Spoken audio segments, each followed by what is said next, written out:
ne peut pas laisser détruire la France par des cinglés, je m'excuse de dire ça, d'apparatchiks, qui font des rapports complètement débiles. Très peu de patrimoine en Franche-Comté, et celui qui existe, il faut le protéger. Il y a des gens qui se sont déchirés et qui ne sont pas encore réconciliés. Donc ça, tu vas le quantifier comment? Tu ne sais pas. Eh bien lui, il va projeter de partir.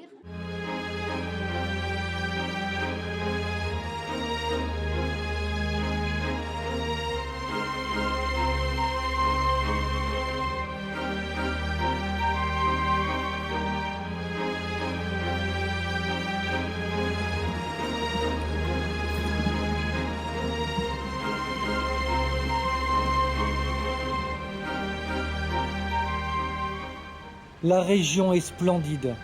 Les paysages sont simples mais magiques pour celui qui dispose encore d'un regard neuf. En ce mois d'avril, favorisé par un soleil généreux, la nature explose de toutes parts.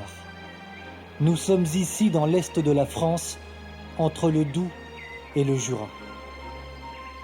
La Franche-Comté, c'est cette région de France de plus de 16 000 km².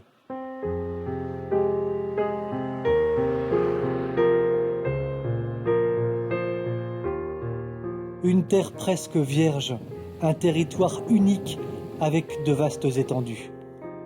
Dans cette incroyable contrée, tout semble calme et paisible, c'est sans compter les marchands d'éoliennes. Il y a ce trait-là, il y a ce très beau chêne là. Donc en fait, puis c'est... Donc je pense que ça va commencer là-bas où il y a l'arbre avec le numéro 23, le rouge. Ce qui va commencer peut-être bientôt, c'est l'abattage de 2500 mètres carrés de chênes et de hêtres centenaires, ici même, pour y installer une éolienne. L'éolienne menace une parcelle de forêt, elle menace aussi un magnifique château 18e. Quelques heures après notre passage dans ce bois, 2 habitantes nous conduisent précisément dans le parc du château de Sermanges. Vous voyez, juste en projection, entre les 2 cornes, les 2 bouquets de portail, vous voyez le mât qui a été installé avec l'anémomètre au-dessus qui mesure donc la vitesse du vent. Et c'est l'emplacement d'une éolienne, je ne sais plus si c'est E7. Voilà. Je ne me rappelle pas le numéro. Donc on est en plein cœur là, du parc éolien qui est longitudinal. Il y en aura une en face à 817 mètres. Voilà. Juste dans les bois là, on la verra. Hein. Une éolienne à 817 mètres de ce château. Le mât de mesure a d'ailleurs déjà été installé. Pour la propriétaire du château de Sermanges qui a accepté de nous recevoir, ce projet est inconcevable. Sa propriété fait partie du rare patrimoine existant encore dans cette partie de la France. Il y a eu la guerre de 30 ans qui fait qu'il y a très peu de patrimoine en Franche-Comté, et celui qui existe, il faut le protéger. Et quand les promoteurs éoliens vous disent « mais madame, vous n'avez rien compris », nous ce qu'on propose c'est de trouver un bon arrangement entre l'ancien et la technologie moderne. La technologie moderne est très importante. La preuve, c'est que pour chauffer cet endroit, qui est grand, ici, on a mis des pompes à chaleur. Pompes à chaleur, c'est-à-dire puiser l'énergie du sol, et non pas de dépenser l'électricité n'importe comment.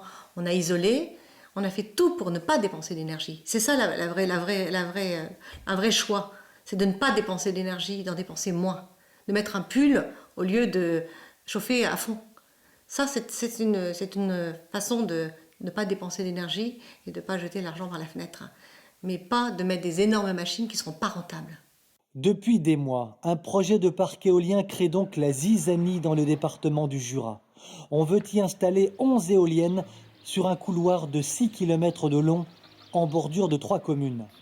Les maires concernés ont déjà donné leur accord, mais en face, la résistance s'organise.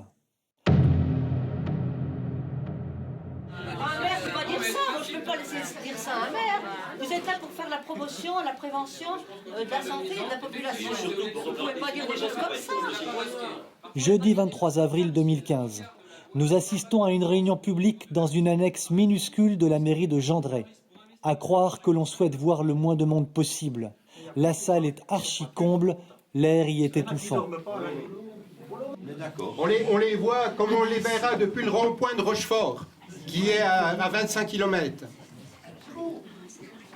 Alors vous dites n'importe quoi. Il y a ici 85 personnes. Dans cette réunion, des habitants, un président de communauté de communes, des maires, un promoteur éolien et son représentant. Les auditeurs sont invités à poser des questions, mais les jeux semblent déjà faits. L'ambiance est électrique.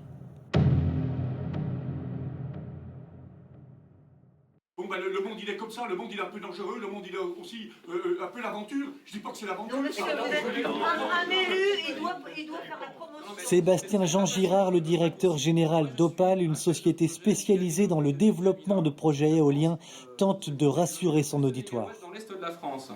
Et si vous allez à Dijon, à 25 km à l'ouest, vous allez voir 25 machines, vous allez demander aux élus et ils vont citer mon nom. À l'issue de cette réunion publique, nous avons demandé une interview à Sébastien Jean Girard. Le lendemain, après un long échange téléphonique, voilà ce qu'il nous a répondu.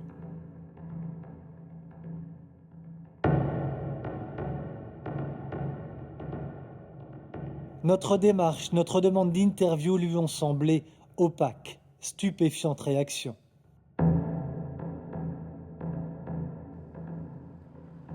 Nous quittons le Jura pour nous rendre dans le Doubs, le département voisin, 90 km plus à l'est. Surprise, au beau milieu de ce paysage splendide, une rangée d'éoliennes. Nous sommes ici au pied du premier parc éolien de Franche-Comté. Il y a derrière moi 15 éoliennes installées sur ce petit massif de 820 mètres de hauteur. Les éoliennes mesurent 160 mètres de hauteur.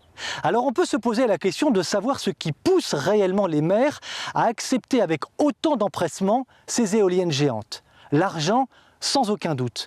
Nous avons discuté avec l'un des maires concernés hier. Ce maire qui a refusé de répondre à nos questions devant la caméra nous a expliqué que pour sa seule commune de quelques dizaines d'âmes, la retombée financière était de 110 000 € chaque année.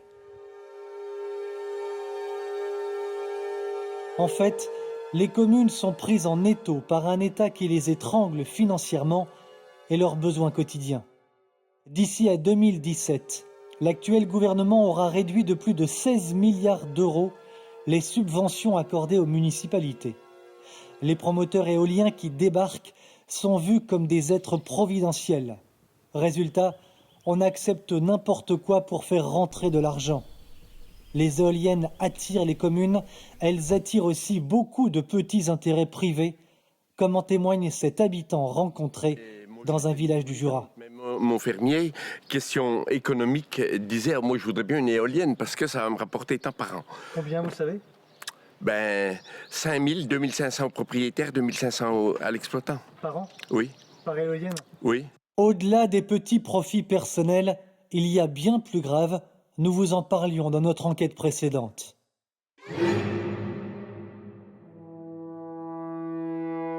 L'industrie éolienne est éclaboussée par les affaires. Prise illégale d'intérêt, corruption, tentative de corruption, les scandales éclatent les uns après les autres. Pour faire sauter le verrou de la loi qui empêche les promoteurs d'implanter partout des machines, France Énergie Éolienne a écrit aux députés. Nous nous sommes procuré la lettre. Que dit-elle? Cette lettre des promoteurs de l'éolien demande à ce que soit revue la loi sur les prises illégales d'intérêt, à peine croyable.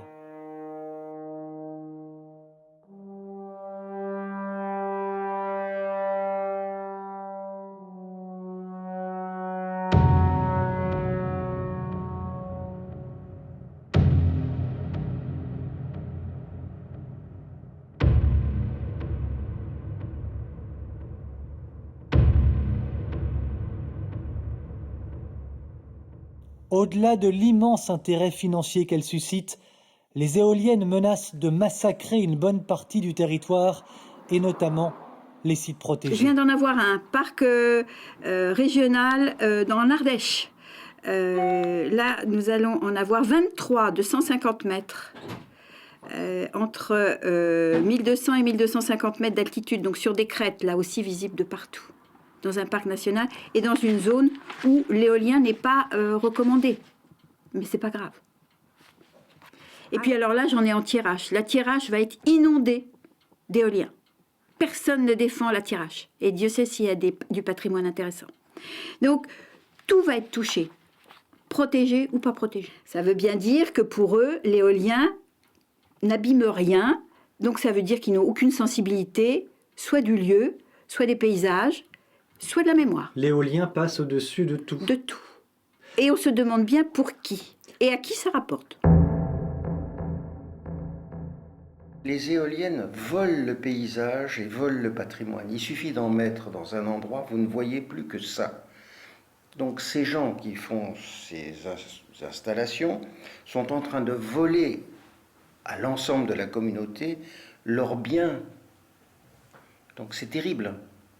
On est en train, et je pèse mes mots, de détruire commune par commune la France. Actuellement, donc la France est sous la coupe d'affairistes qui sont en train de nous voler notre patrimoine commun, nos paysages, qui en plus, comme l'État appauvrit les communes, sont en train de prendre le contrôle à travers leur société du territoire français.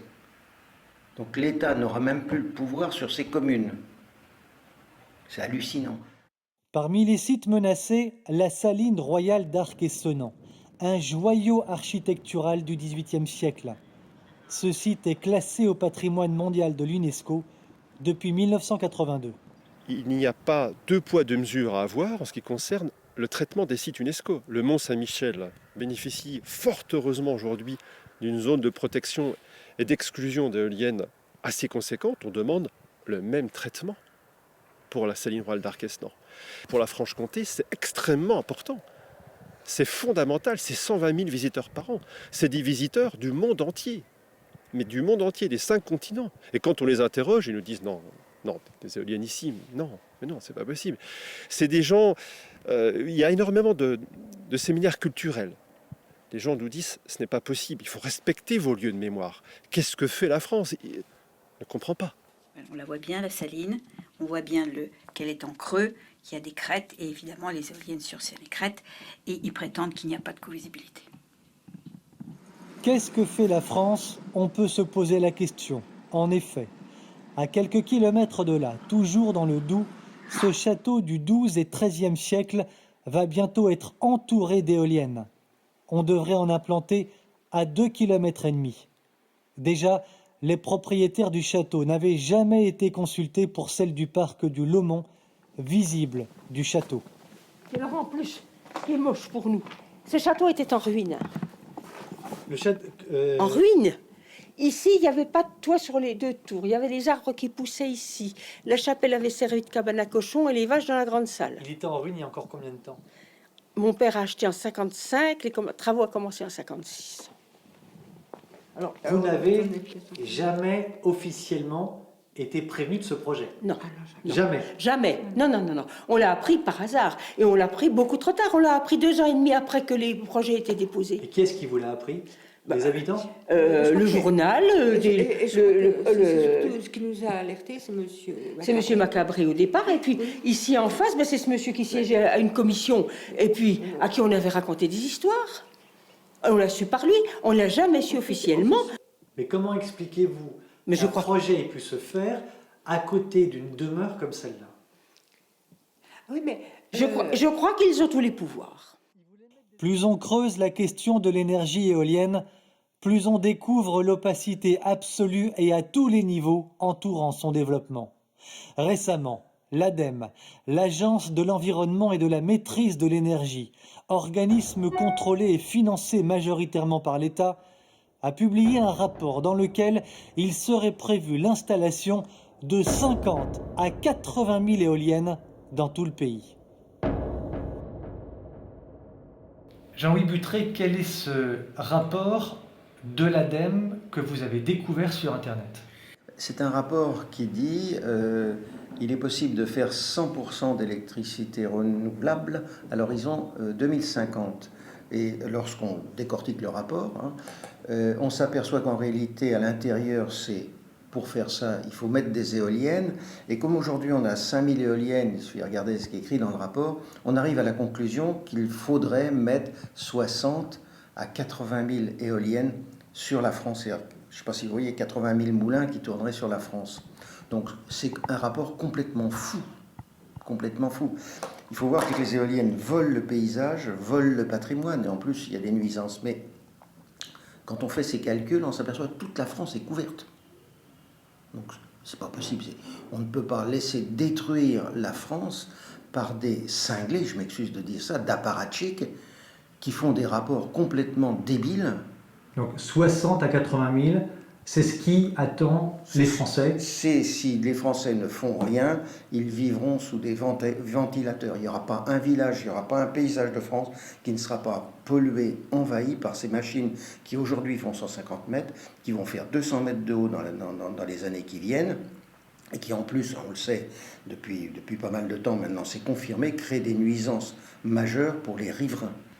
Et il y a eu une alerte hier internationale qui a été émise par des organismes internationaux sur les dangers des basses fréquences émises par ces machines. Que fait donc l'État? Que font les politiques? Que font les députés? Le saccage organisé de la France, le saccage financier et économique légalisé par l'État aura des conséquences considérables. Et lorsqu'on apprend que la distance minimale d'installation d'une éolienne d'1 kilomètre a été finalement réduite à 500 mètres d'une habitation, on peut craindre le pire, tant sur le plan de la destruction de paysages que sur le plan de la santé des riverains.